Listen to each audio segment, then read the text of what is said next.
சீரடியில் சாய்பாபாவின் உறுதிமொழிகள். சீரடியில் கால்படும் பக்தனுக்கு வரும் ஆபத்து விலகிடும்.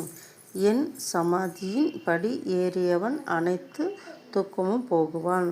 இல்வாழ்க்கை விட்டு என் பூதவுடல் மறைந்தாலும் பக்தன் அழைத்தா ஓடி வருவேன். திடபக்தி, நம்பிக்கை, விசுவாசத்துடன் யாசிப்பவன் ஆசையை என் சமாதி பூர்த்தி செய்யும்.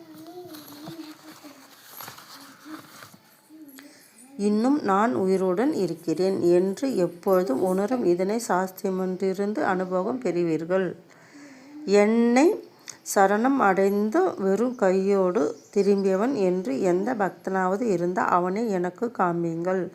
பக்தன் என்னை எப்படிப்பட்ட பக்தியுடன் உணர்கிறானோ அப்படிப்பட்ட அனுபவங்களை அவர்களுக்கு தருவேன். எப்பொழுதும் உங்கள் சுமைகளை நான் சுமக்கிறேன். என் வாக்கு பொய்யாவது இல்லை.